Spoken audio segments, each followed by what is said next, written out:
2008년도에 인터넷 게시판에 올라왔던 글이 뒤늦게 재조명되면서 사람들 사이에 화제가 된 적이 있습니다. 그 글의 제목과 내용을 소개해드리면 이러합니다.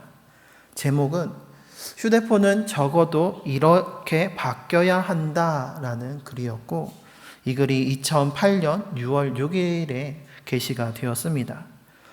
그 내용의 일부를 인용해서 보면 휴대폰은 카메라 화질이 200만 화소 이상이 되어야 하고, 그 내장 메모리 용량은 700기가 이상, 액정은 4인치 이상, 또 음악을 재생하는 mp3뿐만 아니라 영상을 재생하는 WMA 파일도 넣을 수 있어야 되고, 사전과 번역기, 음성 번역, 그리고 지도, 각종 노선들, 그리고 지상파, 공중파, 여러 가지 방송들을 다 볼 수 있어야 되고, 또 내비게이션이 탑재되고, 무선 인터넷 기능이 강화되고, 액정에 터치 스크린이 추가되어야 한다라는 이러한 글이 올라오게 되었습니다.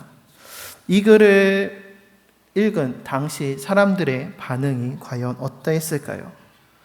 지금에는 우리가 쓰고 있는 스마트폰에 내장되어 있는 가장 기본적인 기능이고 누구나 쉽게 이해할 수 있지만, 2008년도만 해도 사람들에게는 이것이 너무나도 생소한 것이었습니다. 그래서 이 글에 달린 댓글들을 보면 휴대폰은 전화나 문자만 보내면 되는 거 아니냐, 또 엄청난 상상력에 추천을 받는다, 공상 영화를 찍어라, 이거 하려면 몇십 년을 기다려야 한다, 아니 몇백 년이다 라는 허무맹랑한 이야기라는 반응이 대부분이었습니다. 그런데 이로부터 불과 1년 뒤에 우리나라에서 최초의 스마트폰이 LG에서 출시되게 되었습니다. 그리고 그 다음에 삼성에서도 스마트폰을 출시하면서 2010년부터는 스마트폰이 대중화되게 되었고, 오늘날 우리는 이 기능들을 너무나도 자연스럽게 사용하고 있고 잘 활용하고 있습니다. 그때만 해도 1년, 2년 전만 해도 몇십 년 후나 몇백 년 후에나 가능할 것이다 라고 여겼던 일들이 불과 1년 만에 현실이 되었던 것이었습니다. 그만큼 과학과 기술이 갈수록 비약적으로 발전하고 있고 세상은 급속도로 변화하고 있습니다. 오늘날 우리는 스마트폰 하나로 모든 일들을 다 처리할 수 있게 되었고, 또 AI, 인공지능과 사물인터넷, 가상현실, 또 자율주행과 같은 첨단 과학과 기술로 4차 산업혁명의 시대를 살아가고 있습니다. 수만 년 전 선사시대 때부터 오늘날에까지 인류가 생존하고 이토록 놀라운 기술과 발전을 이루면서 살 수 있는 이유는 바로 인간이 가지고 있는 지적 호기심 때문이었습니다. 인류에게는 야생동물들처럼 근력이 뛰어나거나 날카로운 뿔이나 이빨이 없었습니다. 몸을 보호하기 위한 두터운 털이나 뾰족한 가시, 가죽이 없었습니다. 이런 육체적인 조건으로 볼 때에 인간이라는 종은 생태계 속에서 살아남기에는 너무나도 부족하고 연약한 종이었습니다. 하지만 무엇인가를 알고 싶어하고 또 그 문제를 해결하기 원하는 지적 호기심으로 인해 자신의 부족함과 연약함들을 그 지식을 통해 채움으로써 육체적인 연약함과 한계를 극복하고 인간은 만물의 영장의 자리에 이르게 되었습니다.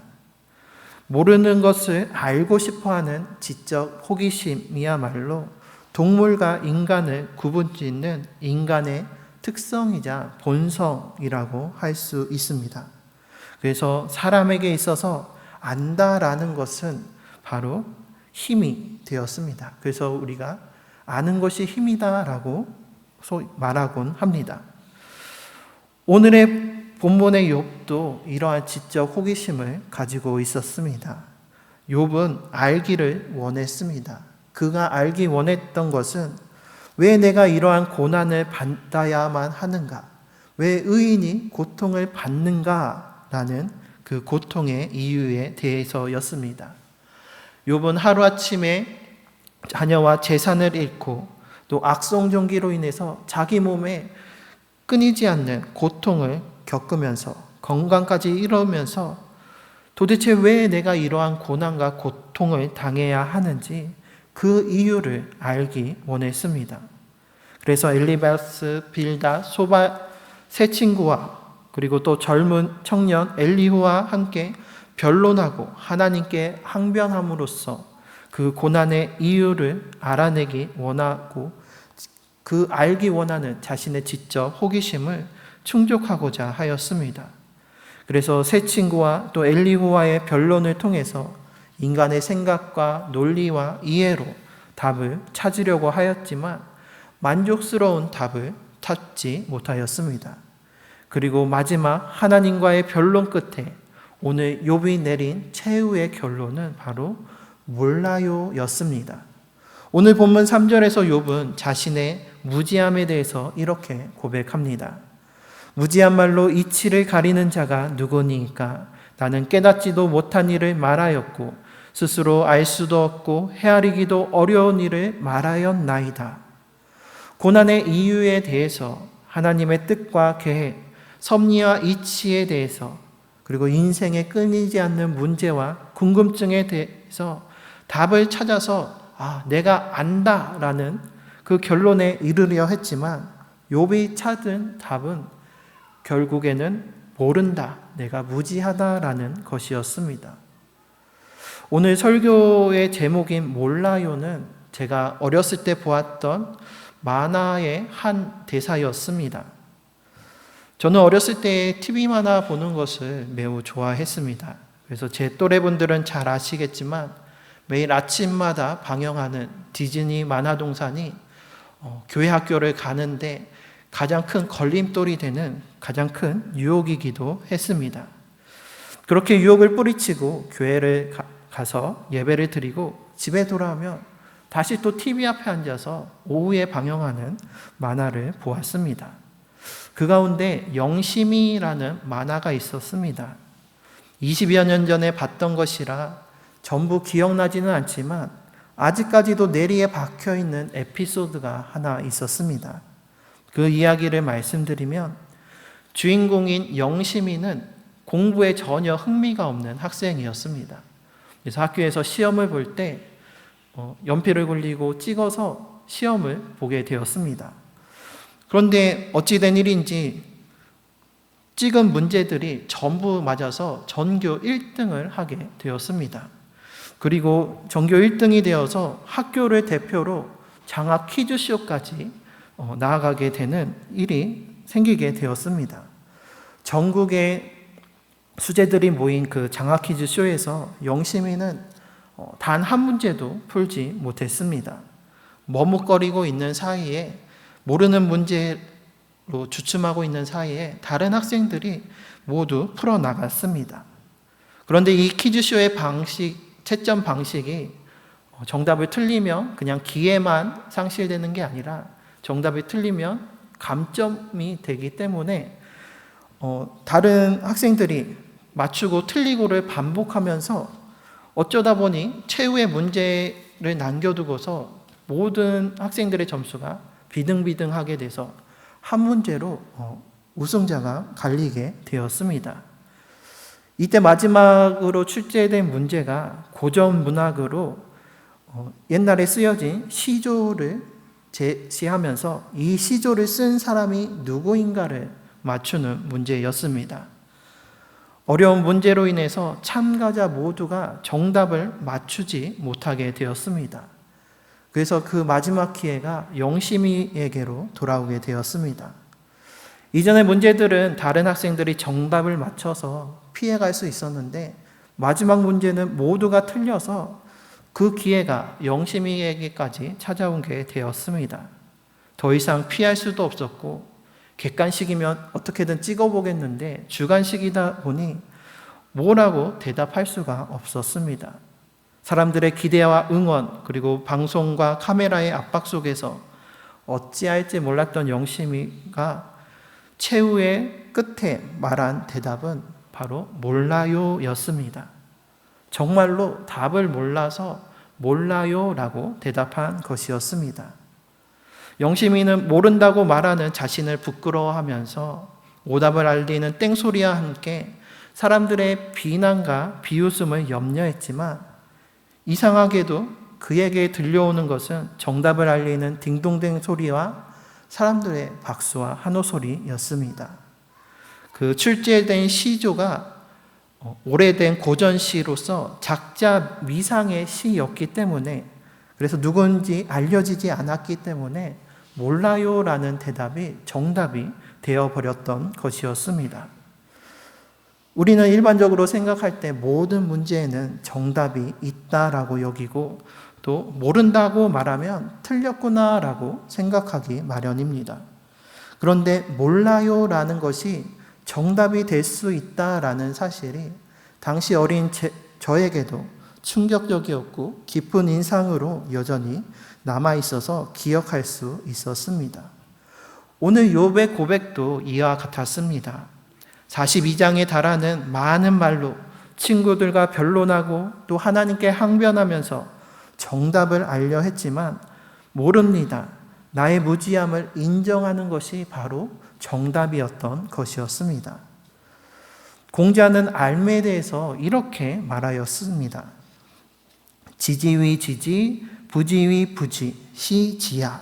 이는 아는 것을 안다고 하고 알지 못하는 것을 알지 못한다고 하는 것, 이것이 바로 알미다라는 뜻입니다. 아는 것을 안다고 하는 것뿐만이 아니라 모르는 것을 모른다고 말하는 것, 나의 무지함까지 아는 것이 알매에 포함된다라는 것입니다. 이 알매에 대한 지혜가 공자뿐만이 아니라 그 이전에 있었던 욥이라는 인물을 통해 전해졌고, 이것이 바로 욥기서가 지혜 문화, 지혜서로 분류되는 이유이기도 합니다. 우리가 하나님을 안다라고 하는 것은 하나님을 아는 것뿐만이 아니라 하나님을 알 수 없다, 하나님을 모른다라는 사실을 아는 것 또한 하나님을 아는 것이다 라는 뜻입니다. 즉 하나님께서 우리에게 주신 이성과 체험 그리고 계시로서 하나님을 아는 것과 함께 나의 한계와 나의 자금과 나의 무지함을 통해 하나님을 알 수 없음을 통해 그것으로 하나님의 크고 위대하심을, 하나님의 영원하시고 무한하심을 깨달아 아는 것입니다. 그래서 몰라요라는 대답 또한 하나님께 하는 우리의 고백이자 하나님을 알아가는 것이 되는 것입니다. 지적 호기심을 가진 존재로서 인간에게 있어서 안다라는 것은 힘이라고 앞서 말씀드렸습니다. 그래서 반대로 모른다라고 하면 그것은 스스로 부족함과 결핍이 있다라는 것을 인정하고 힘이 없음을 의미하게 됩니다. 그래서 우리는 모른다라는 것을 부끄러워하고 불편해하기가 쉽습니다. 예전에도 한번 소개드린 것처럼 우리나라가 질문하지 않는 대한민국이라고 불리는 데 있어서 그 이유는 질문을 통해서 나의 무지함을 드러내는 것을 그만큼 꺼리고 불편해하기 때문입니다. 하지만 오늘 욥은 자신이 깨달은 무지함을 하나님 앞에 솔직하게 고백하고 있습니다. 무지한 말로 하나님의 크고 위대하시며 오묘하고 놀라운 이치를 가리려 했던 자신의 무지함과 그 잘못을 하나님 앞에 고백하며 회개하고 있습니다. 이렇게 하나님 앞에 모른다라고 이야기할 수 있는 것은 바로 겸손한 자만이 할 수 있는 고백입니다. 하나님 앞에서 몰라요라는 고백은 나의 한계와 나의 불완전함, 나의 무지함을 인식하고 위대하신 주님 앞에 겸손히 자신의 무지함을 인정하며 나아가는 것입니다. 혹 우리 가운데 유한한 사람의 생각과 기준으로 무한하신 하나님의 뜻과 계획을 제한하면서 내가 다 안다, 내가 다 할 수 있다 여기며 내 뜻과 내 마음대로 행한 일이 있다면 오늘 욕과 같이 겸손히 주님, 나는 모릅니다. 나는 무지합니다. 고백하며 주님의 도우심을 구하시기를 바랍니다. 겸손히 우리의 무지함과 연약함, 한계를 고백함과 또 그 무지함을 인정할 때에 우리는 그 무지한 상태에서 가만히 있어서는 안 됩니다. 우리의 무지함과 부족한 그 한계를 다시 채워가고 알아가야 합니다. 이는 사람의 지식이나 지혜, 세상의 가치와 판단이 아닌 오직 하나님으로 채워가야 합니다. 그래서 욥은 자신의 무지함에 대한 고백에 이어 이렇게 고백합니다. 내가 말하겠사오니 주는 들으시고 내가 주께 묻겠사오니 주여 내게 알게 하옵소서. 우리 한글 번역에서는 생략되어 있지만 히브리어 원문으로 보면은 4절에 청컨대 제발이라는 뜻을 가지고 있는 감탄사가 붙어 있습니다. 그래서 원어에 가깝게 해석을 한다면 내가 말하겠사오니 제발 주는 들으시고 내가 주께 묻겠사오니 제발 주여 내게 알게 하옵소서라는 고백입니다. 이는 무지한 나를 알게 하시는 분이 오직 하나님 한 분뿐이시며 제발 주님, 무지한 내가 주님을 알게 하여 주옵소서라는 간절한 믿음의 고백입니다. 나는 할 수 없지만 주님께서는 할 수 있으시고 나는 알 수 없지만 주님께서는 아시오니 불완전한 내가 말할 때에 완전하신 주님 들어주시옵고 무지한 내가 물을 때에 전능하신 주님 제발 내게 알게 하여 주옵소서. 이 고백이 우리의 고백이 되기를 바랍니다. 지적 호기심이 연약한 인간을 자연 속에서 멸종하지 않고 생존케 하고 만물의 영장으로 살게 했던 것처럼 또한 우리의 심령에는 영적인 호기심이 있어야 합니다. 갓난아이가 자라면서 입이 트고 주변 세상을 인식하면서 생기는 병이 있습니다. 바로 질문병입니다. 주위에는 모르는 것, 처음 보는 것 투성이고 그것을 알고 싶은 호기심에 이것 뭐야 저것 뭐야 하면서 꼬리에 꼬리를 무는 질문을 합니다. 자기가 모른다는 것을 전혀 부끄럽거나 이상하게 생각하지 않고 부모님께 끊임없이 묻게 됨을 봅니다. 이러한 어린아이와 같은 순수한 영적인 호기심이 우리 안에 있기를 바랍니다. 모른다고 부끄러워하는 것이 아니라 주님을 알기 위해 하늘 아버지 되시는 주님께 제발 주님 우리의 물음을 들으시고 알게 하여 주옵소서 고백하면서 우리의 영적인 호기심을 주님으로 채워가기를 바랍니다. 그래서 우리의 영적인 호기심이 우리의 무지함과 연약함을 주님으로 채워받고 그래서 우리가 주님의 자녀로 자라나고 주님을 닮은 주님의 백성으로 살아가게 한다라는 것을 기억하시면서 우리 주님께 끊임없이 물으시고 내가 모르는 것까지도 고백하며 알게 하여 주시는 주님을 의지하며 나아가야 할 줄 믿습니다. 때론 주님의 그 뜻과 계획을 우리가 다 알 수도 없고 이해할 수도 없습니다. 그때 주님이 아닌 다른 것을 의지하고 또 내 생각과 내 판단을 의지하면서 내가 안다라고 아는 채 하는 것이 아니라 몰라요라고 겸손히 고백하며 나는 부족하고 연약하니 무지하고 불완전하니 주님 제발 나의 간구를 들어주시고 주의 뜻을 구하오니 주님 제발 주의 뜻을 알게 하옵소서. 겸손히 주님께 맡기며 주님을 날마다 더욱더 알아가는 우리 모두가 되시기를 바랍니다. 그래서 에베소서 3장 18절 19절 말씀과 같이 모든 성도와 함께 여러분이 그리스도의 사랑의 너비와 길이와 높이와 깊이가 어떠한지를 깨달을 수 있게 되고 지식을 초월하는 그리스도의 사랑을 알게 되시기를 빕니다. 그리하여 하나님의 온갖 충만하심으로 여러분이 충만하여 지기를 주님의 이름으로 축원합니다.